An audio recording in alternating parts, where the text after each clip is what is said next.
are you? Hi, yes, good. How are you guys? Good. So far, how's your, traveling going? Traveling, wow. Well, it's going. Hasn't stopped for about 12 years. You don't really get used to it. It is tough. It's hard on your body, but for what we do, it's worth it in the end. But it is, yeah, traveling is what it is. Okay. Would you mind telling us a little bit about your musical journey? I was really into heavy metal when I was 15, Oh, wow. 16. Okay. And I started to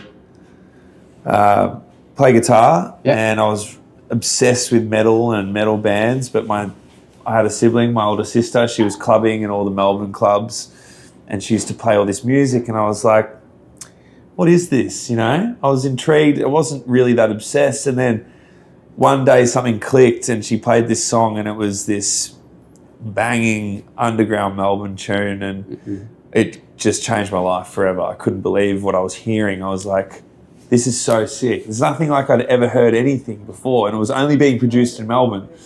I just got so obsessed with this style of music, and because back then you couldn't get your hands on it and any of it because it was only being produced by Melbourne producers.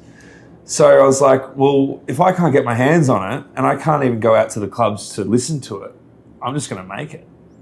So from there on, one thing led to another, and I became so obsessed with it that I had to make it, and I had to find a way to do it. I was chopping things in Audacity at the start. I remember taking things from people's songs and putting them together, and then, kick and bass, and then just ripping things just to work on something. But then there was no YouTube like back then. Yeah. I mean, there was, but there was no tutorials. I just had to work it out myself. That's a brief way of how it all started, yeah. Oh, that's cool.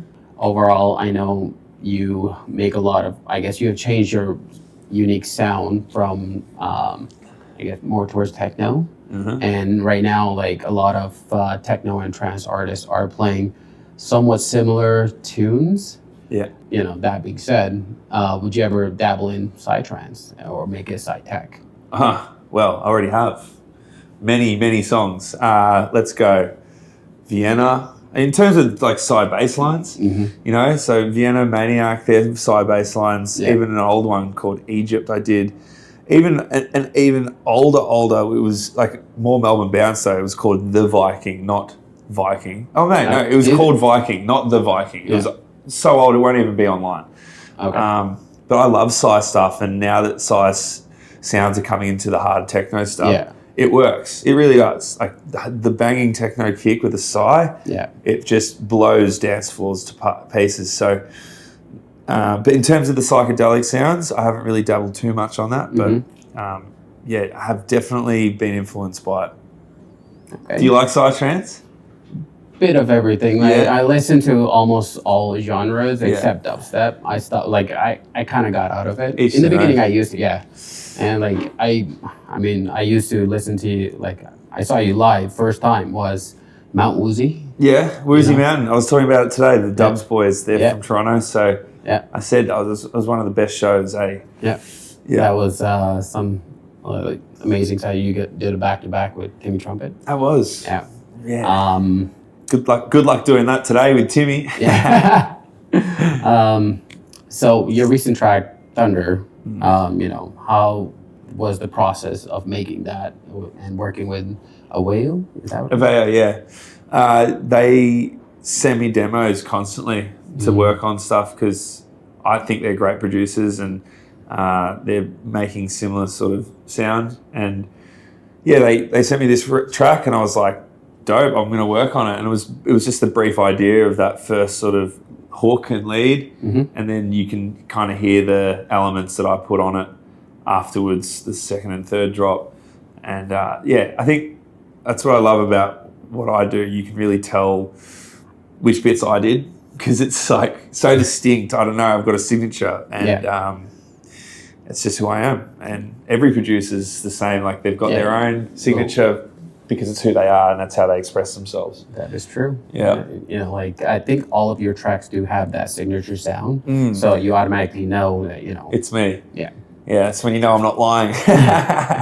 I mean, Oh, I wanted to also ask, how was Montreal? You Yeah. played last night. Always good. Compared to your hometown crowd versus around the world, which one? You can't even compare. Like Australia, like they're about 1/10 of the energy that people have over here. Yeah. And even in Europe, I don't know what it is, but yeah, people go crazy, and that's why I love it so much. But I'll never stop playing in my hometown. It's always a part of who I am, and where you grew up. But I tell you what, back in the day, they were my fondest memories. I think I've got some really good stories from back in the day, and they were the best times. That's what was my next question. Is thought so. I didn't want to jump the gun. Yeah. What is your fondest memory of as being a DJ or as a producer? Throughout. What was the memory that you pinnacle? Yeah. Okay, it would have to be.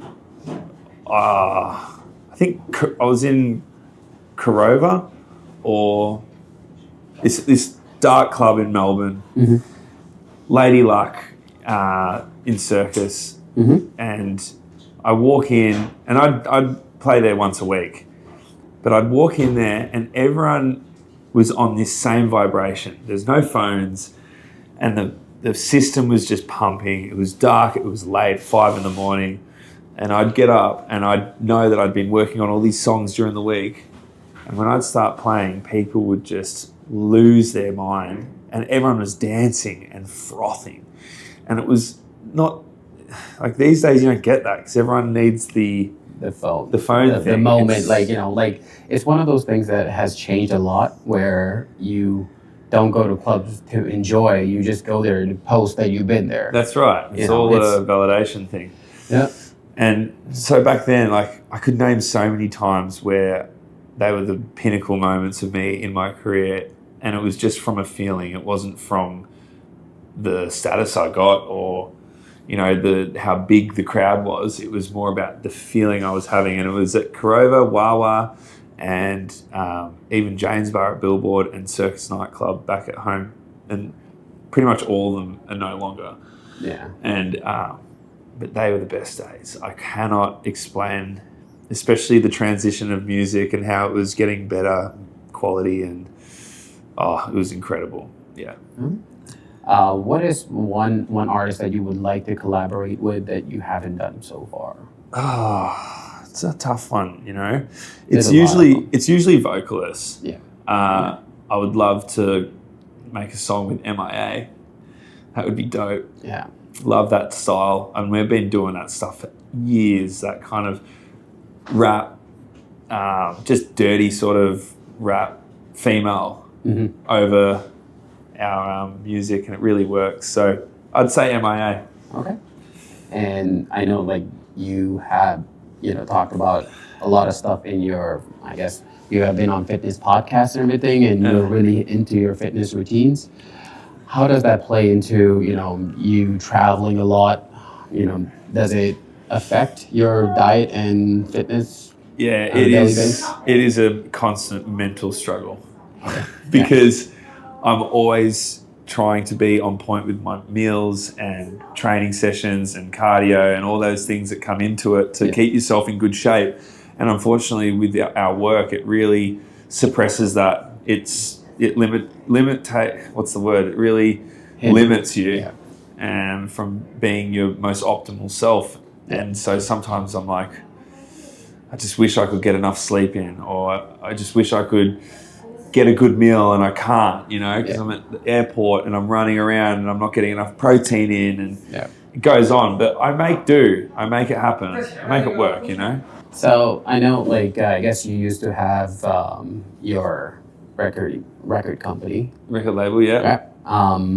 I know it stopped around 2020, but and then you teamed up with Teamwork. Club work.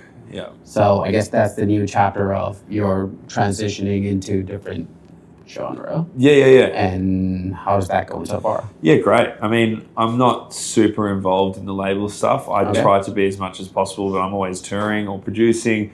I listen to a lot of demos, and I get sent all the new artists and new talent that are coming up. We want to support them as much as possible.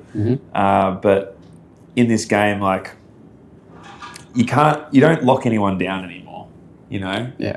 You give someone an opportunity, they get on your label, and if they're sick, a bigger label's going to poach them. Yeah. It's just how it is. Yeah. And so, look, you don't need a big label to do well anymore. You used to have a big label to push your music, and I think that's good for a smaller artist for sure that are just coming through. Yeah. And if their track hits, then because of the labels,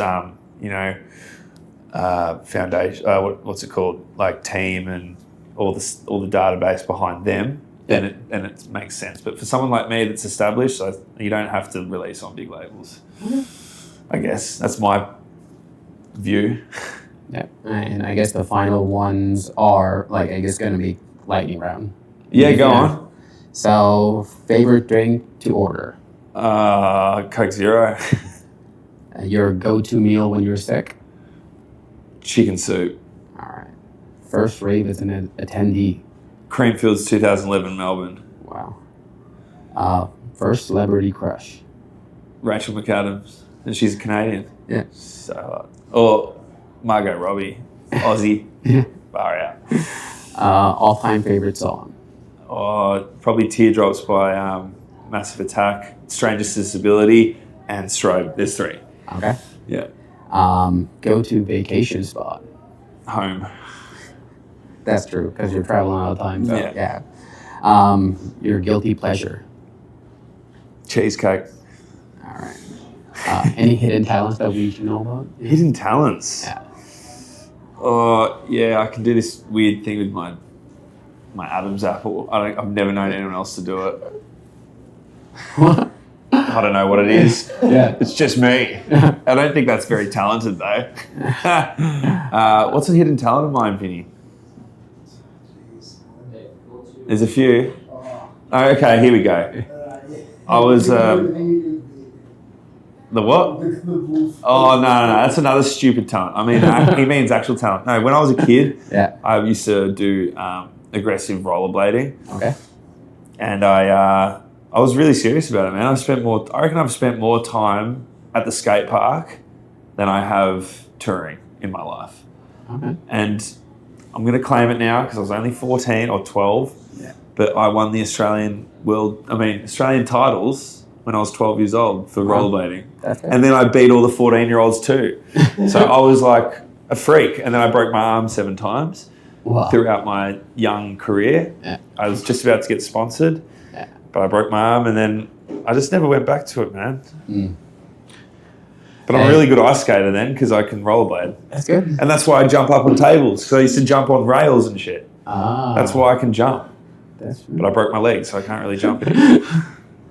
And that's it. Last one is like, what platform do you use for social purposes? Unfortunately, I use Instagram. That's fine. A lot of people do. Fucking oath. I would love to just like delete them all and just go on an island and then just start a juice bar. Yeah. I mean, just train every day. I feel like, any artist that gets to that point, they just want, this is the crazy part, and then you just wrap it up, and when you go home, you just like, no internet, no like... Absolutely nothing. I don't take any of this for granted though. Like, I know I'm in a really unique position and, you can't take it for granted. It's an amazing just to thing. wrap it off, any projects that you're working on that, our audience know about? I mean, they're pretty switched on these days because I play a set and I play an ID in a set and they know it straight away and they're like, we need it now, tomorrow, and it's like, it's not scheduled for 9 months. So, but you'll hear things as I make it, as I play it. Yeah. Okay. Thanks, mate. All right. Appreciate you, bro. No problem. Peace out.